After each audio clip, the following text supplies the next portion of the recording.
Amigo, amiga, buenas noches, buenos días, buenas tardes. Les saludamos desde Quito, Ecuador, sitio, lugar desde donde levantamos la señal de Ricinaco y TV Internacional.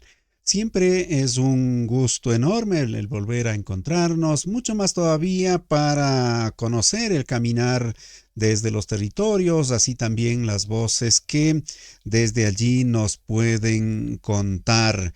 En esta oportunidad hablaremos sobre el tema para el que nos hemos sido convocados, como es el territorio no se vende.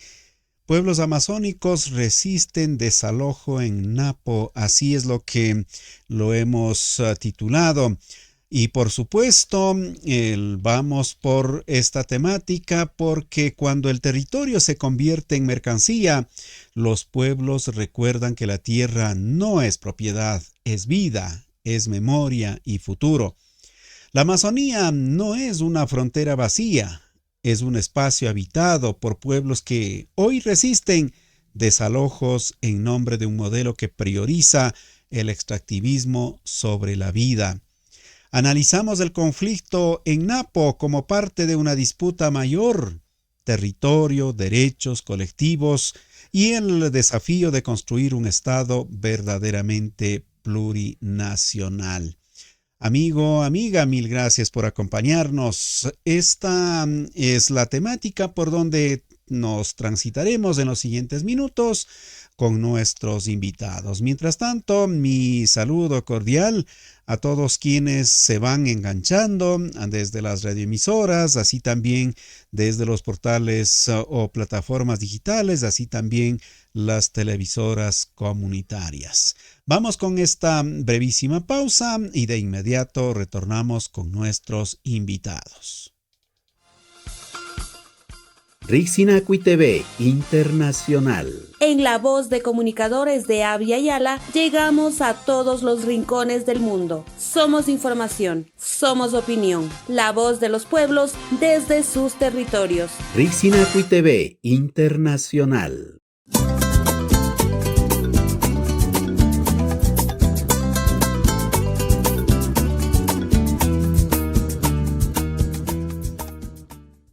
Ricinacuy TV, de parte del Consejo Regional Indígena del Cauca CRI, el consejero mayor Joe Sauca del pueblo Boconuco, invitarlos a seguir fortaleciendo el espacio de la comunicación. Los pueblos no podemos quedarnos menores a estos grandes retos que hoy nos implica seguir informando a las comunidades sobre cómo se comporta el tema mundial, pero también cómo fortalecemos nuestros espacios y nuestras dinámicas desde el gobierno propio.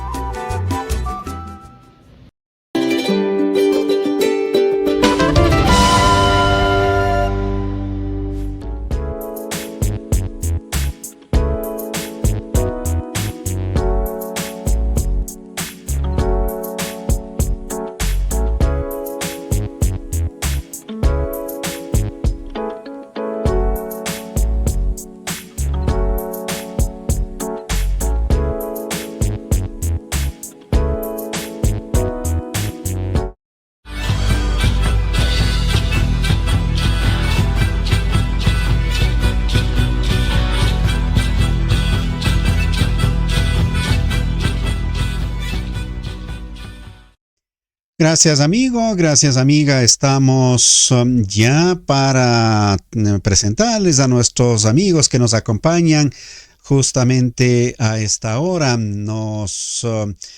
O tenemos más bien en nuestra sala virtual de Ricinacuy TV a Patricio Mesa Saltos. Él es biólogo y defensor de los derechos de la naturaleza con una larga trayectoria junto a organizaciones amazónicas. Su trabajo combina conocimiento técnico y lucha social en defensa del territorio y la gobernanza indígena. También nos acompaña a esta hora otra de nuestras invitadas. Se trata de María José Andrade Cerda. Ella es lideresa quichua y dirigente de Economía y Desarrollo Comunitario de la Confederación de Nacionalidades Indígenas de la Amazonía Ecuatoriana, la CONFENIAE.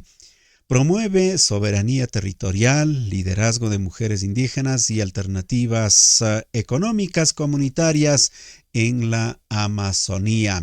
Mil gracias por acompañarnos con ellas o con ella y con nuestro invitado abordaremos el tema que hemos anunciado. El territorio no se vende. Gracias enormes. Reitero mi agradecimiento a Patricio Mesa que nos acompaña justamente desde territorio. Él está, si no estoy mal, en el trayecto, así que vamos a tener de pronto, de rato en rato, alguna interrupción en su cámara. Pero así es el transitar, digamos, de la vida en los territorios. Patricio, cuando hablamos de territorio, ¿a qué nos estamos refiriendo? ¿A dónde nos remite esta palabrita, este concepto, este llamado, por decirlo de alguna manera? Reitero mi bienvenida a Rixinacuy TV. Muchas gracias, José, por la invitación. Un saludo a todos los radioescuchas, igual a la Majo, un abrazo ahí fuerte. Qué bueno compartir este espacio, ¿no?, contigo. Bueno, sí, en realidad cuando uno habla de territorio, ¿no es cierto?, desde la cosmovisión originaria, estamos hablando de un complemento de algunos elementos, ¿no es cierto?, tanto el aire, el agua, la tierra mismo, el fuego, que componen, digamos, los elementos vitales para poder generar y poder hacer que se pueda llevar a cabo la vida, ¿no? Es fundamental eso. Entonces el territorio contiene eso, es decir, el espacio aéreo, por decirlo así, ¿no? La tierra, el subsuelo, el bosque, la selva, los lagos, los ríos, es decir, es complementario, es integral el territorio, además del conocimiento que se desprende en este lugar, ¿no?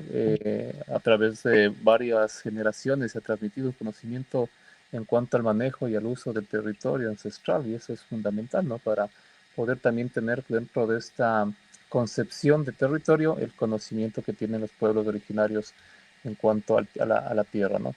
Es decir, no es solo una unidad productiva, no es más que eso, es un tema que trasciende, es un tema que complementa, como digo, y que es fundamental para que las distintas nacionalidades, culturas, pueblos de acá del Ecuador puedan reproducir, ¿no?, su forma de vida, su cosmovisión.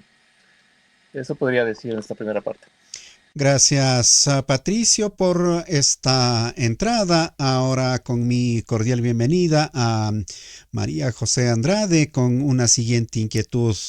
Estamos hablando justamente en materia de territorio.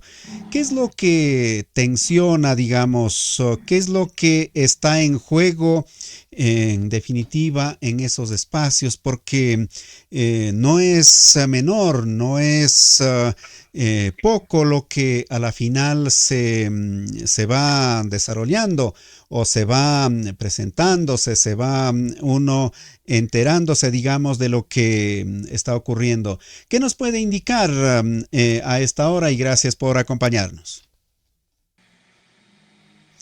Activemos su micrófono, María José. Sí, muchas gracias, José, por la invitación y también un saludo a Patricio. Creo que estos espacios nos llevan a definir exactamente qué es lo que está pasando, no solo en el territorio de Napo, sino en toda la Amazonía ecuatoriana. Y estamos hablando que está en juego los territorios de vida, porque eso es lo que está pasando ahora, ¿no? No es solo una comunidad que está siendo afectada por intereses extractivos, sino es toda la Amazonía que está siendo vista como solo un mero objeto donde se puede seguir explotando recursos que son finitos, ¿no? Y como digo, son territorios de vida, porque no es un territorio baldío, es territorios y comunidades que están habitadas, comunidades que tienen todo un sistema de gobernanza, todo un sistema de cosmovisión, donde hay cultura, donde hay relaciones intergeneracionales que están muy intrínsecas, legadas a ese territorio con espacios sagrados incluso, que se les quiere negar ese derecho simplemente, como digo, por cuestiones de interés productivo, extractivo, que un gobierno ha dejado en total abandono precisamente para saquearnos obligarnos a salir de ese territorio y aprovecharse de esos recursos. Entonces, esta no es una perspectiva que está pasando recientemente, sino es una constante que ha venido de distintos gobiernos, pero que con este se está puntualizando mucho más para que nosotros, los territorios que estamos con vida, seamos expulsados de todo lo que conocemos. Gracias a María José por esta puntualización. Quizá en esta misma línea vuelvo con una siguiente inquietud, Patricio. Cuando hablan de la incursión a territorios, cuando muestran maquinarias, cuando ven que están sacando, digamos, yo que sé, un carro gigante, las maderas, en fin, dice, bueno, es para el desarrollo. Estamos prácticamente produciendo, dicen, produciendo a un espacio improductivo. Ahí está el dinero, ahí está la plata y necesitamos y hay que extraerlos. Y hay que extraerlos lo más rápido porque necesitamos para salud, para educación, para etcétera y una larga lista. Así es lo que dicen. ¿Así se entiende en territorio o cómo debería más bien comprenderse en la población, Patricio? Bueno, sí, o sea, como decía en la intervención del inicio, es más que una unidad productiva, ¿no? El territorio, es más allá de eso, o sea, es un todo, digamos, ¿no? Como lo decía la Majo también. Y el tema es que no se lo ve así, ¿no? No se concibe desde las autoridades, desde el Estado, ¿no es cierto? Con sus distintos poderes, no se concibe así el territorio, como algo integral, ¿no? Que tiene un conocimiento detrás y que es vital para que se pueda cultivar, digamos, generación a generación la cultura y no desaparezca, ¿no? Más bien tienen una visión, más bien absolutista, digámoslo así, ¿no? Yo diría hasta media colonial, en cuanto creen que los territorios son lugares productivos en donde se tiene que saquear, explotar, extraer los recursos naturales, sean estos renovables o no renovables, ¿no? Sin tener una visión más allá que esos territorios habitan seres incluso mitológicos, como se decía, seres sagrados que cuidan las montañas, el agua. Igualmente tienen una riqueza en cuanto a la biodiversidad, a la cosmovisión. Bueno, es más allá que un tema productivo. Ese es el problema, ¿no? O sea, lo ven como una unidad productiva en donde van a generar recursos, dinero. Este dinero muchas veces no llegan a las personas que viven en el territorio o que comparten, digamos, los impactos ambientales que van dejando las empresas que saquean los recursos, ¿no? Eh, y, y esta vista así, ¿no? Entonces, ese es un problema grave, es un problema estructural, digámoslo así. Y eso es lo que está sucediendo acá en el Napo, específicamente en esta comunidad, Zaguata y la Chucapi, que es una comunidad que está peleando por su tierra, no de ahora. Es una lucha que están llevándolo ya por varias décadas, ¿no? Están ahí tomados el territorio que algún día les perteneció a sus abuelos y lo pretenden recuperar, ¿no? Recuperar con toda la historia que ha vivido estas zonas de la Amazonía, esta Amazonía alta, digámoslo así, que son las primeras zonas de intervención, las primeras zonas de colonización. No es de ahora, digo, porque ha sido una constante, porque se ha creado la narrativa, ¿no? Este último tiempo que Zaguate está luchando contra esta empresa que genera trabajo, que genera bienestar para la población quichua del Napo, incluso ha utilizado varios dirigentes y exdirigentes de la provincia y de la Amazonía para que se pronuncien en favor de la empresa. ¿No? Ese no es el tema en realidad, ¿no? El tema es que hoy la lucha es contra la empresa porque ellos tienen la titularidad, porque ellos tienen, digamos, estas escrituras del territorio, ¿no? Pero asimismo los compañeros han luchado contra otras empresas, ¿no? Y en su tiempo de la colonia también contra el patrón que llegó a apoderarse de sus territorios, ¿no? Esas tierras fueron colonizadas en 1905, imagínate, ¿no? Hace más de 100 años. Entonces, han resistido todo ese tiempo, ¿no? Y han logrado, digamos, en este momento que las generaciones que habitan hoy día el territorio puedan de alguna forma estar recuperándolo, ¿no? Hoy el tema es con esta empresa, como digo, porque tiene los papeles, por decirlo así, pero independientemente se ha luchado contra varias empresas. Han estado luchando contra Río Paca y BB, contra Hampton, contra Marathon, contra Terra Mining, contra Terra Resource y ahora contra Terra Turismo. O sea, y eso ha sido una constante. Entonces, lo que quiero decir es que el tema de cómo se mira el territorio, de cómo se pretende usurpar, saquear los recursos naturales, es un tema estructural, no es un tema coyuntural, ¿no? Va más allá de la coyuntura, sino es un tema estructural, ¿no? Esta forma de saqueo que viene desde la colonia, los primeros ingresos de la Amazonía, con la quinina, el mismo oro en su tiempo, ¿no? El caucho luego. Entonces es una cosa que ha ido generando esta visión en que los territorios son tierras baldías, no tienen gente, hay que colonizarlas, hay que civilizar y hay que explotar los recursos naturales, ¿no? Es decir, esta lógica de cómo se ha ido desarrollando el Estado en estos lugares y eso ha generado conflictividad, ¿no? Conflictividad, digamos, a niveles hasta de enfrentamiento en algunos lugares, en algunos momentos históricos, ¿no? Y que la historia continúa, pues, ¿no? La continúa la historia y lamentablemente se repite, ¿no? Este tema de cómo están pensando que los territorios son tierras productivas, son tierras para extraer los recursos, son zonas baldías, ¿no? Y desconociendo todo el potencial que tiene eh, estas familias, estos pueblos, estas nacionalidades, comunidades asentadas acá en la Amazonía.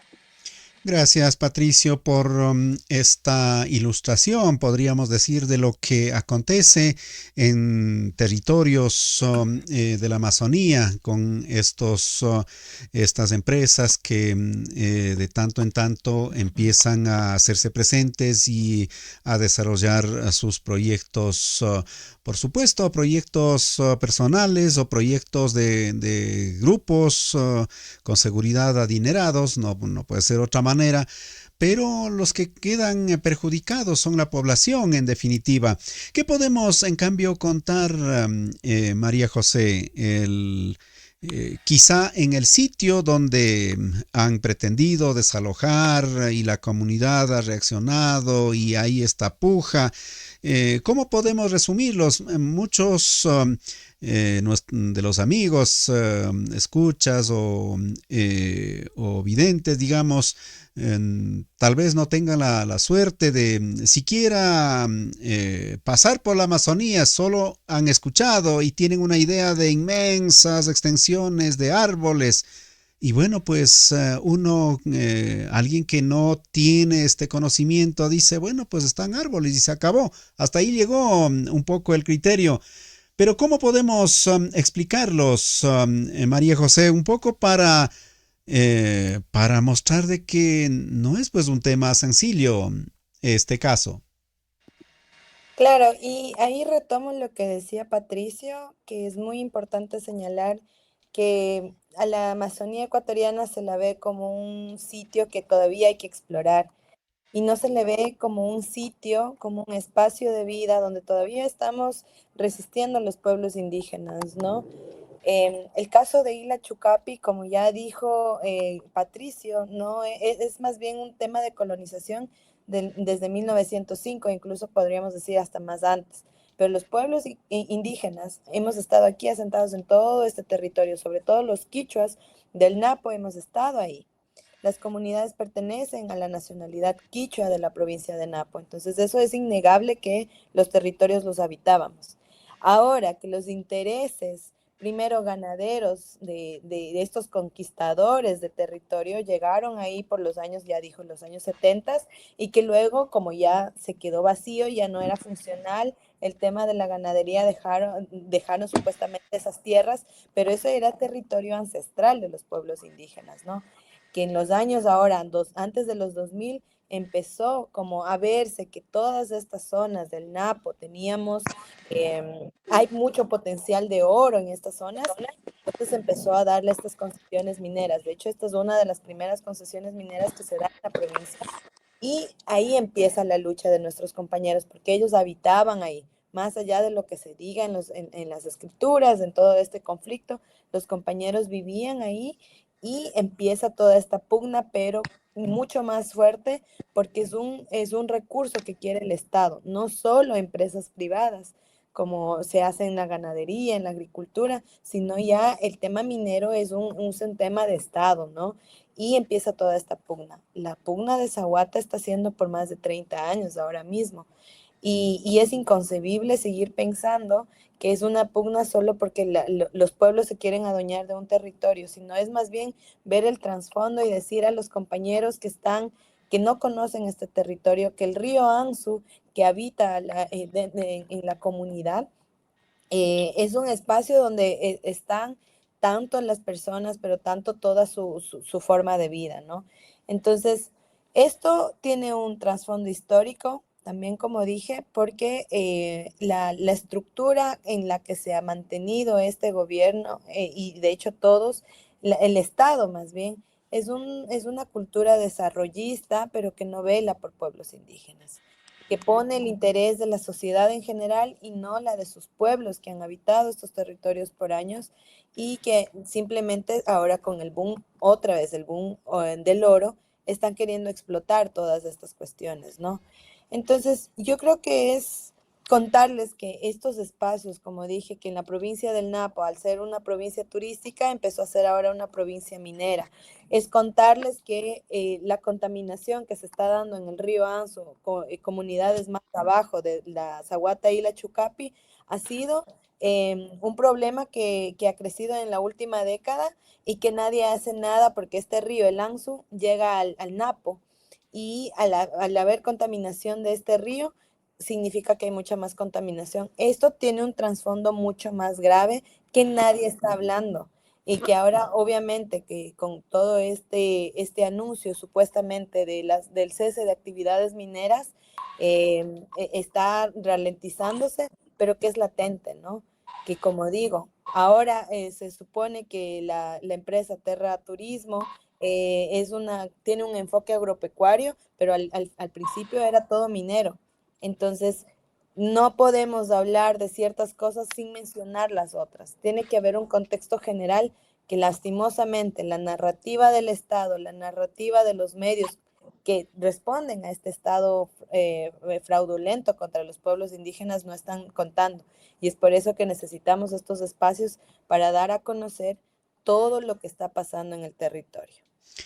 Qué importante es tener esta otra verdad contada por sus propias voces, contada desde los territorios, desde donde se vive, se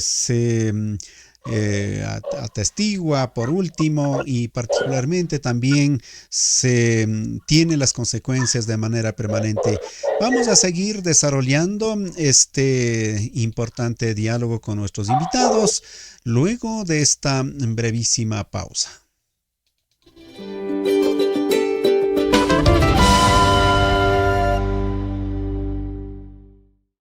Desde los territorios milenarios del sur del continente, como pueblos que caminamos con nuestra dignidad, contaremos nuestros deseos por Rixinacui TV Internacional.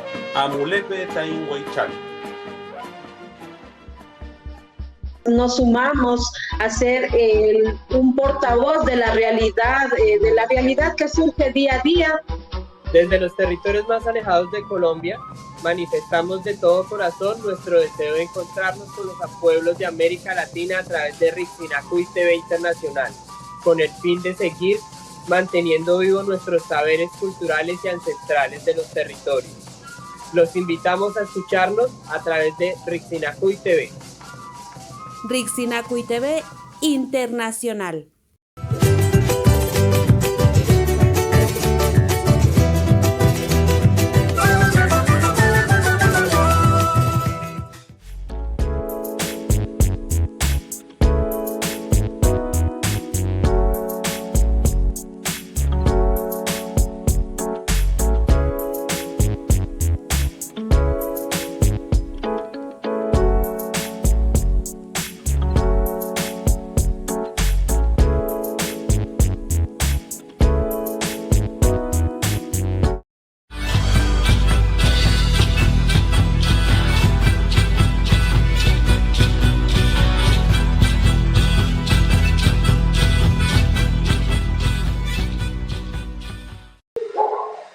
Estamos de vuelta ya con nuestros invitados, justamente abordando sobre este tema propuesto, como es el territorio no se vende.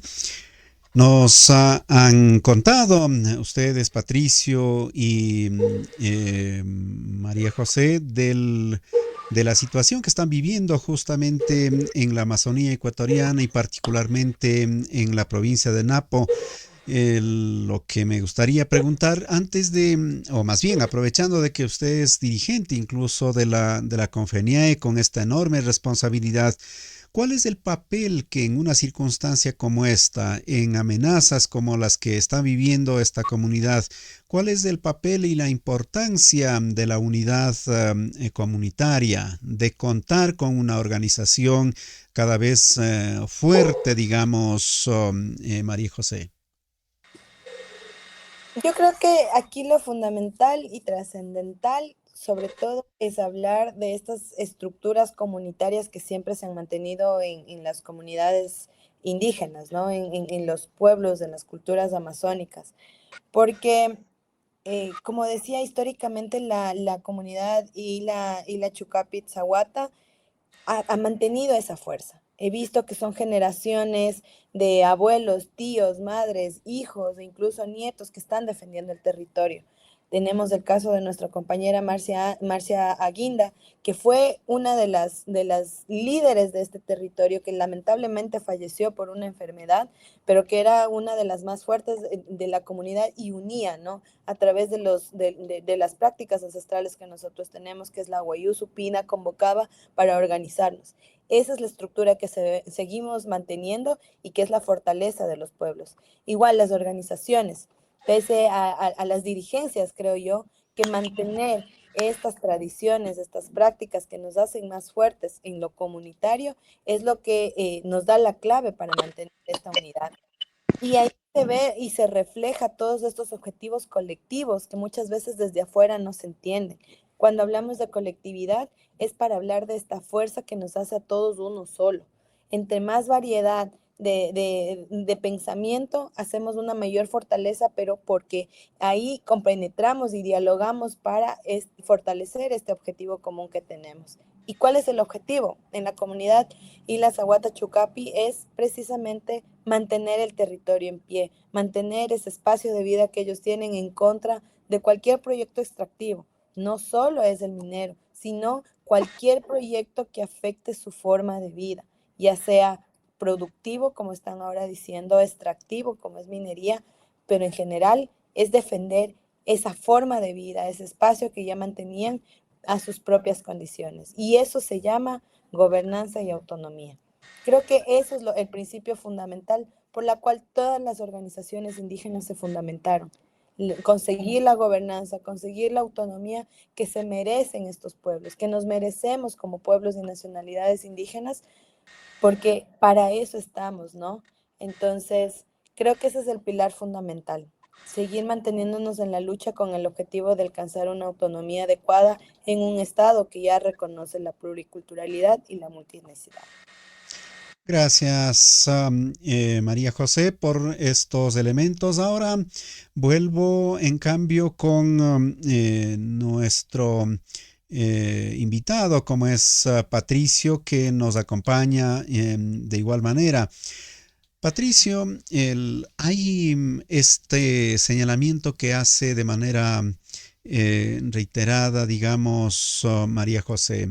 Bueno, nosotros luchamos por la autonomía, nosotros luchamos por la gobernanza comunitaria.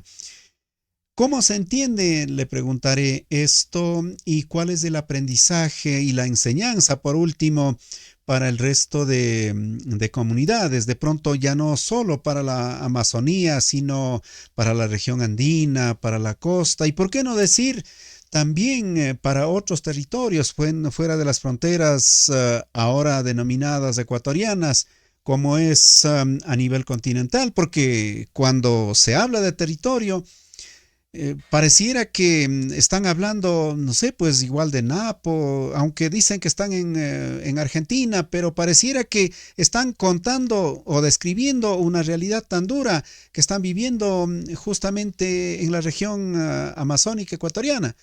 Esto parece. ¿Qué es lo que dejan, o más bien quieren compartir con esto que nos están contando ustedes a manera de aprendizaje, de enseñanza para el resto de territorios, Patricio? Sí, o sea, el derecho al territorio es un derecho consagrado en la Constitución, ¿no? Es parte de los 21 derechos colectivos, el no ser desplazados, el, digamos, tener una adjudicación, una titulación gratuita por parte del Estado. Y creo que eso es importantísimo, ¿no? Es importantísimo porque eso hace que se tenga de alguna forma elementos para poder demandar y luchar por un territorio ancestral, que es fundamental, como digo, ¿no? O sea, es el núcleo, la esencia de la cultura, la esencia de la cosmovisión, de la nacionalidad, de las distintas relaciones del territorio, ¿no? Es decir, si uno bien no puede emigrar con territorio, en el caso que tú ponías este ejemplo, si nos vamos a otro continente, a otro país, pero sí estás llevando tu cultura contigo, ¿no? Y eso es importantísimo. Y parte de eso es el tema del territorio. Es tan importante que en estos espacios de vida, en estos espacios de territorio, generalmente no hace falta las relaciones económicas, ¿no? Pues hay territorios acá en la Amazonía en donde los ingresos por familia son bajísimos. Acá en el Napo, hace unos años atrás, quizás unos 10 años, hicimos un estudio entre los territorios que están demandando la tierra, porque la provincia del Napo tiene una característica particular, ¿no? Más del 75% de la provincia es área protegida. Entonces hay áreas protegidas sobre territorios. Hay empresas mineras que han devastado los ríos sobre territorios indígenas. Hay la misión Josefina, ¿no? Que en su momento llegó también sobre territorio. Entonces se hizo un pequeño estudio, digamos así. Y se puede identificar que hay familias de aproximadamente 5 integrantes que viven alrededor de $150, ¿no? En su territorio. Es decir, familias que logran vivir con $150 en su territorio de 5 personas es porque el territorio les provee de alimento, les provee de medicina, les provee de bienestar, ¿ya? Porque si una persona o una familia con ese ingreso mensual sale a vivir en una ciudad, es imposible. No puedes vivir con $150 al mes para una familia de 5 personas. Tienes que pagar un arriendo o alimentarte. Entonces, el vivir en el territorio garantiza eso, ¿no? Garantiza esos otros tipos de relaciones con la naturaleza, con la selva, entre seres humanos, digámoslo así, y que al negar el derecho al territorio estás generando pobreza, estás generando incluso mendicidad, ¿no? No, eso es mendicidad, o sea, si no tienes plata para pagarte un arriendo, si no tienes plata para darle de comer a tus hijos, tienes que buscar la forma, ¿no? Entonces es un tema complejo, como digo, es un tema estructural, no es un tema coyuntural, eso es importante recalcarlo y que tiene que ser abordado así, ¿no? De esa manera. Es decir, varias comunidades están luchando por su territorio y que es una forma de resarcimiento de lo que ha hecho el Estado en su momento. O sea, si bien es cierto, la empresa hoy, la empresa Terraturismo no es la culpable, sí entiendo que no es la culpable, la empresa compró esas tierras, ¿no? O sea, es culpable porque compró un problema, eso sí. Ellos sabían que estaban comprando, ¿no? Cuando uno va a comprar una casa o se va a comprar un carro, le revisa, le lleva al mecánico, ve si tiene escritura del terreno, cómo está, obviamente. Cuando compran el territorio, este terreno, que es territorio de Zaguate y la Chucapi, sabían que habitaba ahí una población indígena, sabían que era territorio en litigio, sabía que los compañeros no iban a retirarse de su territorio, no iban a dejar de luchar. Sin embargo, invirtieron y compraron su territorio. Pero en definitiva no es contra ellos, eso quiero decir, no es contra la empresa. La lucha es contra el Estado colonial, que en su momento, con sus distintas instituciones, en este caso el IERA o el Supremo Gobierno en su momento, titularon tierras ancestrales alegando que eran baldías, ¿no? Aducían que no tenían dueño, que estaban tierras botadas ahí en la Amazonía y que debían ser entregadas a colonos, o promovidas para la colonización. Ese es el daño que hizo el Estado, ¿no? Entregaron varias tierras. Entonces lo que se pide es un resarcimiento de eso. Tiene que remediar eso el Estado. No es posible que no podamos, digamos, demandar un territorio en la provincia del Napo, en cualquier parte del país, ¿no? Con esta visión, más bien desde, digamos, amparados en una visión más colonial, ¿no? O sea, es decir, una visión más de titularidad, de escrituras, de tenencia de la tierra. Acá velan, como digo, otros otras formas de vista, otras formas de cosmovisión, de ver el territorio, ¿no? Y eso es lo que estamos demandando, es decir, lo que demanda la empresa, perdón, la comunidad a la empresa es que el Estado pueda remediar el daño y que le pueda indemnizar a la empresa, no sé cómo arreglen con ellos, pero el problema es ese, ¿no? Entonces vemos que es un tema complejo. Asimismo, como decía, hay un territorio al interior de áreas protegidas que están también luchando por la titulación. Una de esas es el caso de Chamato, que en algún momento también conversamos.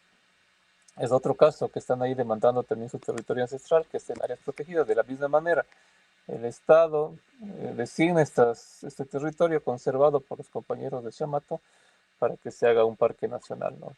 Y los vean a ellos como extraños, intrusos en su propio territorio, ¿no? Todo eso tiene que ser resarcido, tiene que ser remediado, ¿no? Tiene que regresar a esos territorios de los verdaderos dueños, ¿no? Y poder de esta forma garantizar que estas poblaciones, que estas comunidades tengan estos espacios de vida para poder perpetuarse, ¿no?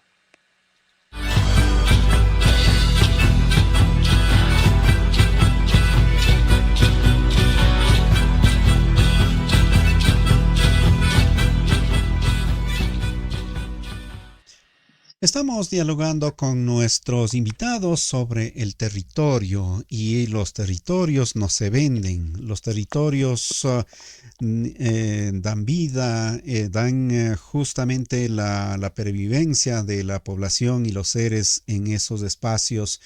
En fin, vuelvo, María José, hacia otros temas. ¿Cómo se puede entender o qué riesgos empiezan a enfrentar, diría, todos aquellos que están luchando por la vida, luchando por el territorio, luchando por los otros seres, eh, incluso que no necesariamente será solamente para la comunidad que están haciendo referencia, sino esto tendrá otro tipo de repercusiones. ¿Cómo entendemos toda esta lucha, María José?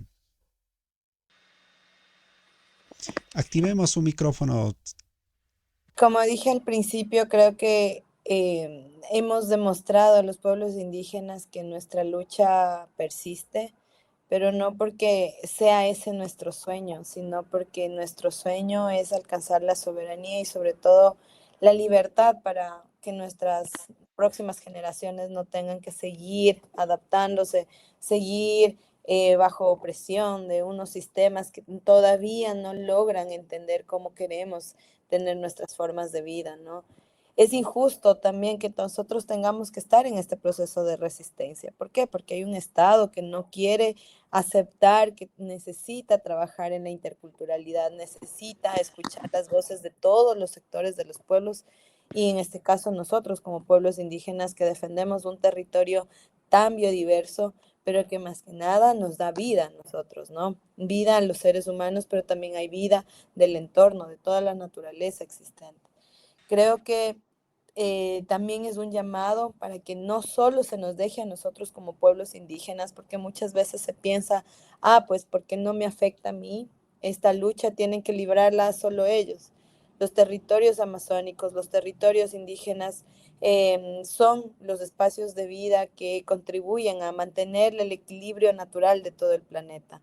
Sin los ríos que hay en la Amazonía, es imposible que haya flujo de lluvias y todo el ciclo del agua, ¿no? Así como nosotros también dependemos del cuidado de los páramos para que haya el nacimiento de los ríos. Entonces, todo esto es un trabajo articulado, es un proceso de lucha, de resistencia de todos, porque si se pierden los espacios, como digo, de vida de pueblos indígenas, los territorios que nos pertenecen a nosotros, va a haber un colapso simultáneo de todo lo que hemos visto, de todo lo que conocemos como planeta.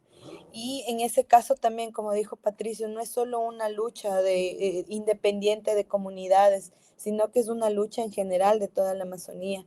Ahora estamos hablando de la provincia de Napo, pero esto también pasa en las provincias del sur, del norte con el petróleo, en el sur, como digo, con minería, pero la lucha tiene que ser articulada, así como la construcción de infraestructura, como en el caso de Piatúa, que se pretendía construir hidroeléctricas, ahora en el caso del Napo también, que se pretende construir una carretera que no es viable. Todos estos procesos de lucha sí son desgastantes para las comunidades indígenas y por eso requerimos apoyo. Y nosotros, como digo, no estamos luchando solo por nuestro beneficio propio, sino por el de las futuras generaciones y también por un ecosistema que necesita ser cuidado. El bioma amazónico necesita de nosotros, los pueblos indígenas, del apoyo de todos ustedes como pueblos también del mundo, porque sin la Amazonía no vamos a tener un planeta sano. Y ahí está la clave, hacer que el trabajo colectivo que nosotros hemos demostrado en las comunidades indígenas se convierta en un trabajo colectivo del planeta también. Gracias, María José, por estos otros elementos que nos explican de cuán importante es la lucha que libran justamente en esas regiones. Retorno ahora con Patricio, quizá en la línea que está contando María José. Bueno, ¿cómo alguien que tiene, como suele decir el abuelito, un dedito y medio, aunque sea de frente, dice, bueno, pues esta persona está luchando por la vida? ¿Cómo vamos a criminalizar? ¿Cómo vamos a perseguir si está justamente por la existencia de todos? ¿Cómo se explica esto? ¿Cómo es que se entretejen intereses, el poder, los negocios? ¿O cómo es este tema para una mejor comprensión quizá de muchos, como dice María José, pudieran decir, bueno, pues allá dice que está, yo estoy acá, pues si a mí no me toca. Algo así pudieran expresar o de pronto entender, Patricio. Sí, o sea, el tema es que estamos frente a unas políticas, ¿no es cierto? Unas políticas de un Estado semicolonial, yo podría decir así, en donde, digamos, es al revés, ¿no? O sea, los que luchan por la vida somos criminalizados y los que destruyen la naturaleza son premiados. No tienen la política pública, tienen subsidios en cuanto al uso de la energía, al uso de combustibles, les facilita la legislación para que puedan tener ahí ciertas prebendas en cuanto a tributos, ¿no? Exoneración de tributos. Y los que luchamos, en cambio, somos criminalizados, somos tratados de terroristas, ¿no? Y ahora con varias figuras, ¿no? La última figura que se sumó es esta asfixia financiera, que es una figura nuevita que varios compañeros fuimos cerrados las cuentas, ¿no? Y bueno, seguimos en ese proceso. Pero esta es una forma que actúa el Estado, ¿no? Frente a ello, no frente a ello, decir que nosotros como luchadores sociales, como luchadoras sociales, esto más bien nos da fuerza, digamos, para continuar, porque nuestra vida, nuestras formas de vida, ¿no es cierto?, ha sido transparente, tanto para los compañeros de las comunidades como para todos los que nos conocen, de alguna manera, ¿no? Y lo que sí me llama la atención es que varios dirigentes o dirigentes de la provincia del Napo empiecen a catalogar de esta manera a personas que estamos luchando, que estamos defendiendo, como que tenemos intereses en cuanto a este territorio, ¿no? Eso me parece algo absurdo.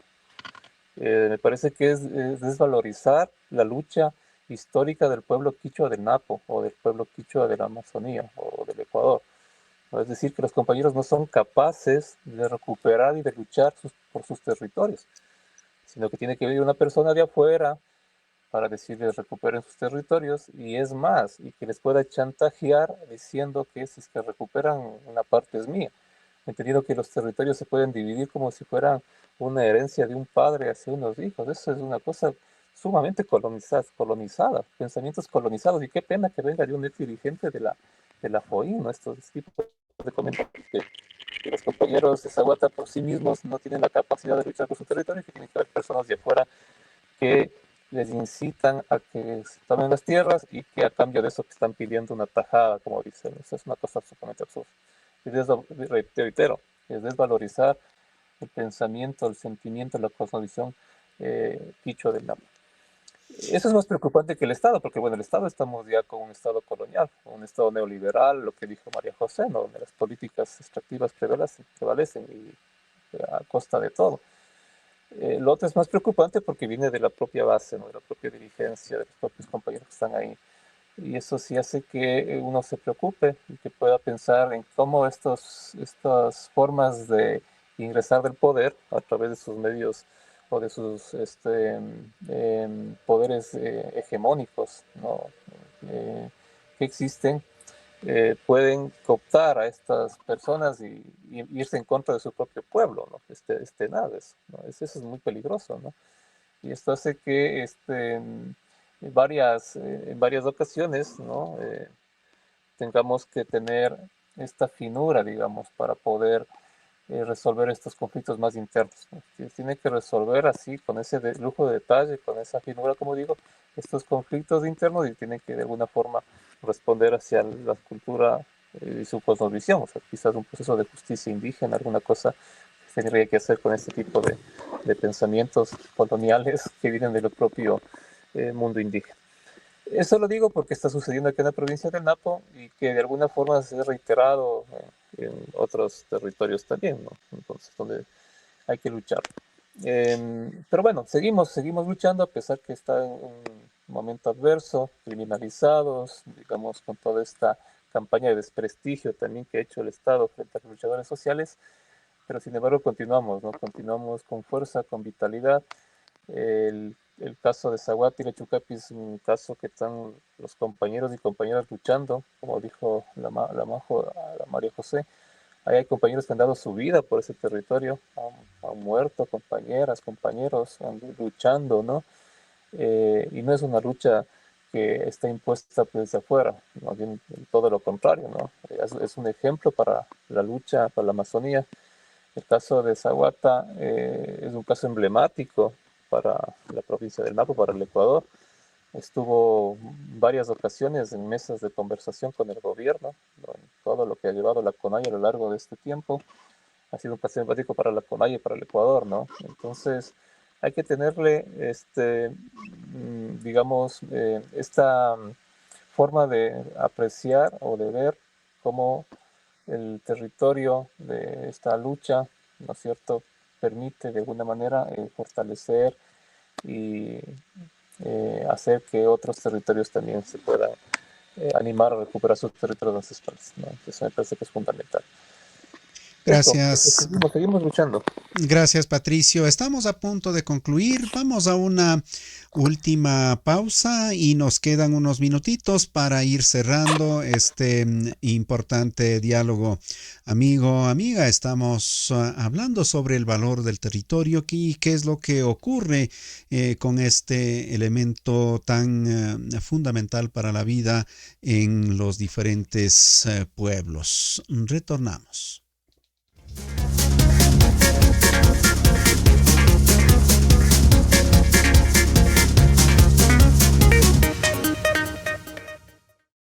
Un saludo para todos los televidentes de este medio, salud cordial, salud de resistencia, de lucha organizativa de los pueblos indígenas del Abya Yala, desde el Consejo Regional Indígena del Cauca, Programa de Comunicaciones, Asociación de Medios de Comunicaciones Indígenas de Colombia, Red AMSIC. Un abrazo grande para todas y todos.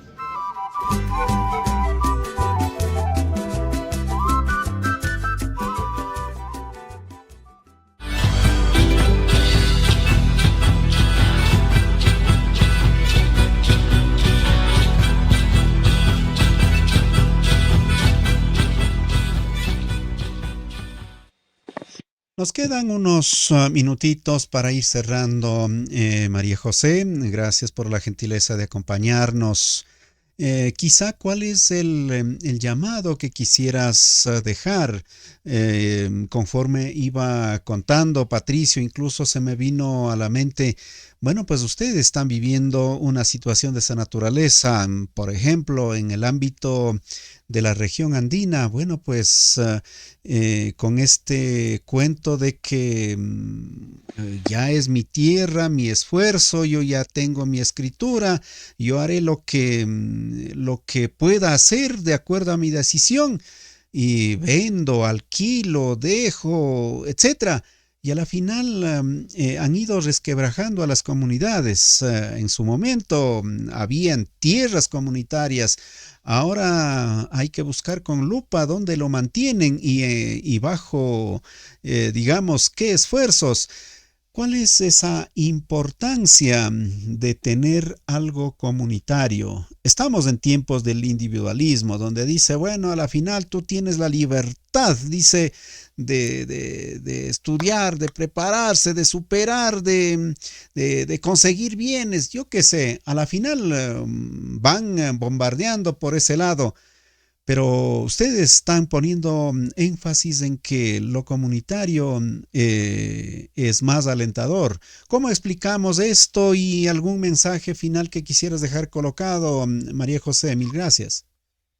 Sí, yo lo único que puedo decir respecto a esto es que la lucha colectiva, todo este entramado que nosotros como pueblos indígenas hablamos de lo comunitario, ha sido lo que ha permitido que nuestros ecosistemas en los espacios donde nosotros habitamos sean los más biodiversos, los que más contribuyen a seguir manteniendo el planeta con vida.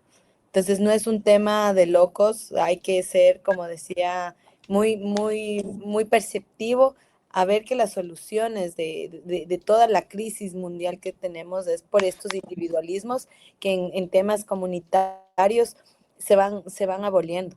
Cuando trabajamos en lo comunitario pensamos en los demás y no solo en un grupo específico, en una sola persona, ¿no? Entonces ese es el trabajo que nosotros estamos proponiendo, que se debe volver a las raíces y no estamos diciendo que por ser de pueblos indígenas, que por ser de territorios, no merezcamos vivir con dignidad, porque ahora todos los accesos a servicios básicos son una necesidad para los pueblos también y que tiene que ser integrado de una manera respetable y culturalmente apropiada.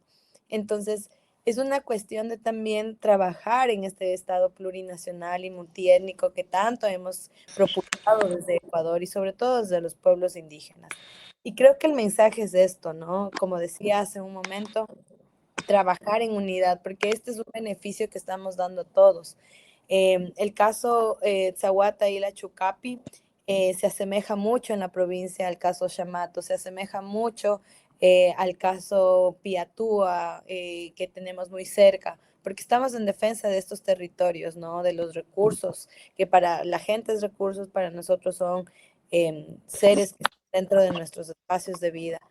Y esto se transforma también a seguir luchando, a seguir alzando las voces, no consumir la única narrativa que nos venden desde el Estado, sino consumir también conscientemente y también de otras fuentes que somos nosotros, las voces de los pueblos.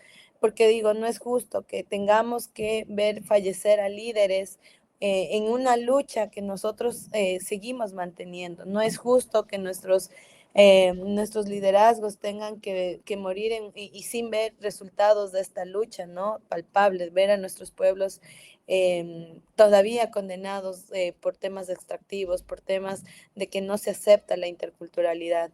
Entonces, creo que el mensaje principal aquí es que sigamos trabajando en unidad, que se siga respetando y escuchando las voces de los pueblos indígenas y actuando por un futuro en conjunto con nosotros y para toda la humanidad. Gracias enormes, María José. Y lo propio con Patricio. ¿Cuál es el mensaje final que quisieras dejar colocado, tanto a nivel de la región, a nivel del país y por supuesto en otros territorios en el continente nos acompañan también? Muy amable por participar en este espacio de Rixinacui TV. Sí, o sea, decir eso, ¿no? Que el Ecuador es un país muy rico, tiene una biodiversidad increíble, tanto en fauna, flora, igual a nivel de nacionalidades y pueblos indígenas, ¿no? Y que debe ser considerado como tal, o sea, un país mega biodiverso, agroproductivo, ¿no es cierto? Agroecoproductivo, digamos, ¿no? Tiene varios pisos agroecológicos donde se puede producir varios alimentos, ¿no?